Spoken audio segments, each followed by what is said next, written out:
அன்பு செய்யுங்கள், அன்பு செய்யுங்கள், அன்பு செய்யுங்கள், அன்பு செய்யுங்கள், அன்பு செய்யுங்கள். The Lord our God is the only Lord, and you must love the Lord your God with all your heart, with all your soul, with all your mind, and with all your strength. Mark 12:29-30 இணைச்சட்டம் 6ஆம் அதிகாரம் 4-5 வசனம். நம் ஆண்டவராகிய கடவுள் ஒருவரே ஆண்டவர். உன் முழு இதயத்தோடும், முழு உள்ளத்தோடும், முழு மனத்தோடும், முழு ஆற்றலோடும் உன் ஆண்டவராகிய கடவுளிடம் அன்பு கூர்வாயாக. இயேசுவில் அன்பார்ந்த சகோதர சகோதரிகளே, அன்பார்ந்த தொலைக்காட்சி விசுவாசிகளே, ஆர்ச் பிஷப் ஃபுல்டன் ஷீன் அருமையாக அவருடைய வார்த்தைகள். Love gives, that is creation. Love suffers for others, that is redemption. Love longs for unity, that is Eucharist. Love is forever, that is heaven. அன்பு கொடுக்கிறது, அதுதான் படைப்பு. அன்பு பிறருக்காக துயரப்படும், அதுதான் மீட்பு. அன்பு ஒற்றுமைக்காக ஆவலாய் உள்ளது, அதுதான் நற்கருணை. அன்பு என்றென்றும் உள்ளது, அதுதான் விண்ணகம். When we work without love for God, we work almost in vain. Iraianbu இல்லாத நமது பணி வீண். அன்பில்லா இதயம் பண்படா நிலம். மனித நேயத்தை விட மதத்திற்கும், மனிதனின் நல்வாழ்வை விட சட்ட சம்பிரதாயங்களுக்கும், ஏழையரின் வாழ்வை விட பணத்தின் இதத்திற்கும் விளையும் வாழ்வு அழிவுக்கு அழைத்து செல்லும் வாழ்வு. அன்பானவர்களே, இன்றைய தினம் நற்செய்தியிலே இறைவனை எப்படி அன்பு செய்ய வேண்டும் என்பதற்கு கொடுக்கப்படுகின்ற வார்த்தைகள், ஆண்டவராகிய கடவுளை முழு இதயத்தோடும், முழு அன்போடும், முழு ஆற்றலோடும், முழு இதயத்தோடும் அன்பு செய்வாயாக என்று மறுபடியும் மறுபடியும் அந்த வார்த்தைகள் அழுத்தம் திருத்தமாக சொல்லப்படுவதனுடைய அர்த்தம், ஒன்று எபிரேய மொழியினுடைய மொழிவாகு அதில் இல்லை. அதாவது ஆங்கிலத்தில் positive degree, comparative degree, superlative degree என்று 3 படிகள் இருக்கும். ஆக உன் ஆண்டவராகிய கடவுளை மிக மிக அன்பு செய்ய வேண்டும் என்பதுதான் கருத்து.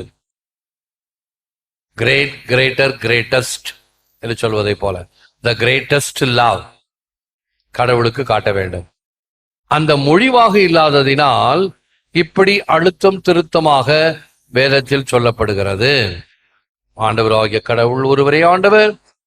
உன் முழு இதயத்தோடும், முழு உள்ளத்தோடும், முழு மனத்தோடும், முழு ஆற்றலோடும் உன் ஆண்டவராகிய கடவுளும் அன்பு கூர்வாயாக. இவைகளைத்தான் இஸ்ராயல் மக்கள் மிக மிக அதிகமாக தங்கள் உள்ளத்தில் பதித்து வைத்திருந்தது மட்டுமல்ல, பட்டயங்களாக தட்டை தீட்டி பட்டை தீட்டி தங்களுடைய மணிக்கட்டுகளிலே, தன்னுடைய தோள்பட்டையிலே, இடுப்பிலே, இன்னும் சொல்ல போனால் நெற்றியிலே ஒரு பெட்டகமாக வைத்து கட்டியிருந்தார்கள், தாயத்தை போல. இன்றைக்கு கூட நீங்கள் எருசலேம் நகரத்தை டிவியில பார்த்தீங்கன்னா அந்த வெயிலிங் வால் என்று ஒரே ஒரு சுவர் அழிக்கப்படாமல் இருக்கிறது. எருசலேம் ஆலயம் அழிந்து விட்டது, அந்த சுவர் மட்டும் இருக்கிறது. அதை வெயிலிங் வால், அழுகின்ற சுவர். சுவர் அழுகவில்லை, சுவருக்கு முன்னால் அழுவார்கள். யார்? இந்த இஸ்ராயல் மக்கள், இந்த பழம்பெரும் தாத்தாக்கள். அங்க போய் அந்த செவுத்துல முட்டிக்கிட்டு அழுவாங்க, ஐயோ எங்க கோயில் போயிடுச்சே, எங்க கோயில் போயிடுச்சே. அப்ப தலையில பாத்தீங்கன்னா ஒரு டப்பா மாதிரி சின்ன டப்பா கட்டி இருப்பாங்க. அது உள்ளார என்ன இருக்குன்னா இந்த வசனம் தான் இருக்கும். இந்த வெறும் சடங்கு சம்பிரதாயம் போதாது. நீ ஆண்டவருடைய சட்டத்தை இப்படி பட்டை திட்டி சாயத்து போல மாலை போல கட்டி வச்சா போதாது. அல்லது இப்போ லேட்டஸ்டா ஸ்டிக்கர் தயார் பண்ணி ஆங்காங்க ஒட்டி வச்சுக்கிறோம். அது உள்ளத்தில் இருக்க வேண்டும். ஆக ஆண்டவர் விரும்புவது நம் உள்ளத்தை தவிர இப்படி சடங்கு சம்பிரதாயங்களை அல்ல.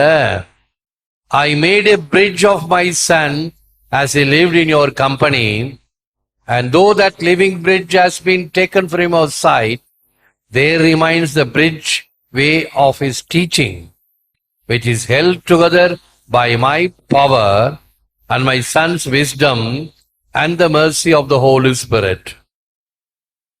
சேனா கத்திரேன் அம்மாளுக்கு இறை தந்தை கூறியது, என் மகனை ஒரு பாலமாக்கினேன். அவர் உனது தோழமையில் வாழும்போது உனது பார்வையிலிருந்து அந்த உயிருள்ள இணைப்பு நீக்கப்பட்டாலும் எனது சக்தியாலும் எனது மகனின் ஞானத்தாலும் தூய ஆவியின் இரக்கத்தாலும் ஒன்றிணைக்கப்பட்ட அவரது போதனையே பாலமாக அமைகிறது. The word of God. ஆண்டவர் இயேசு கிறிஸ்துவினுடைய வார்த்தைகள். இயேசுவே உந்தன் வார்த்தையால் வாழ்வு வளம் பெறுமே என்று பாடுகிறோம். அது ஒரு வாழ்க்கை பயணமாக அமைய வேண்டும். It is charity which guides us to our final end. It is the love of God and the love of neighbor which points out the true disciple of Christ. அன்பே நமது இறுதி முடிவு வரை நம்மை வழிநடத்தும். இறையன்பும் பிறரன்பும் கிறிஸ்துவின் உண்மை சீடனை சுட்டிக்காட்டும். இரண்டும் தேவை. இறையன்பு பிறரன்பு ஒன்று இருந்து ஒன்று இல்லாவிட்டால் அது குறைவுபடும். மக்களை அன்பு செய்தால் போதும், இறைவனை தேவையில்லை என்பவர்களும் சரி அல்ல. இரண்டும் இணைந்திருக்க வேண்டும். அன்பிலார் எல்லாம் தமக்குரியர், அன்புடையார் என்பும் உரியர் பிறருக்கு. அன்பு இருந்தால் அத்தனையும் தருவதற்கு பார்க்கும். அன்பு என்றால் என்னவென்று கேட்டுப்பார், அத்தனையும் தருவதுதான் அன்பு என்று இரு கரம் வீட்டி கல்வாரி மலையில் நம் ஆண்டவர் தன் உயிரை கடைசி துளி ரத்தம் தண்ணீர் முதலாய் தன் தாயை முதலாய் கொடுத்தவர். அன்பு என்பும் உரியர் பிறருக்கு. அனைத்தையும் கொடுக்கக்கூடிய பல உதாரணங்கள் வேதத்தில் மட்டுமல்ல இலக்கியங்களிலும் இருக்கிறது. செத்தும் கொடுத்தான் சீதக்காதி என்று. கொடுத்து கொடுத்து கரங்கள் சிவந்தன என்பது கர்ணன். அந்த அன்பு இருந்ததினால் பிறருக்கு உதவ வேண்டும் என்ற எண்ணமும் இரக்கமும் கரிசனையும் இருந்ததால், பரிவும் இருந்ததால் அவர்கள் பிறருக்காக எதையும் கொடுப்பதற்கு தயாராக இருந்தார்கள். ஆக ஆண்டவருடைய அன்பை பருகுகின்ற நாம், பெறுகின்ற நாம், பகிர்ந்து கொள்ளுகின்ற நாம் அதை பிறருக்கும் கொடுக்க கடமைப்பட்டிருக்கிறோம்.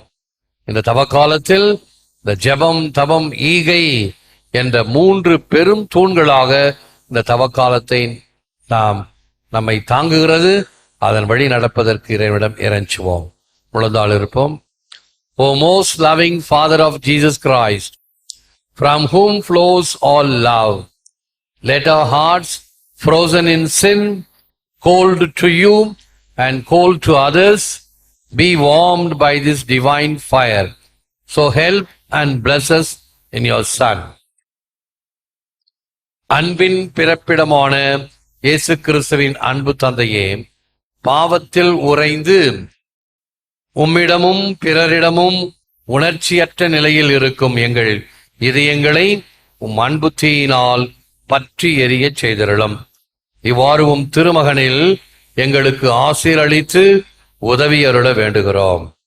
ஏற்று வரமருளும் இறைவா, காக்கும் கரங்களினால். ஆமென். ஆமென்.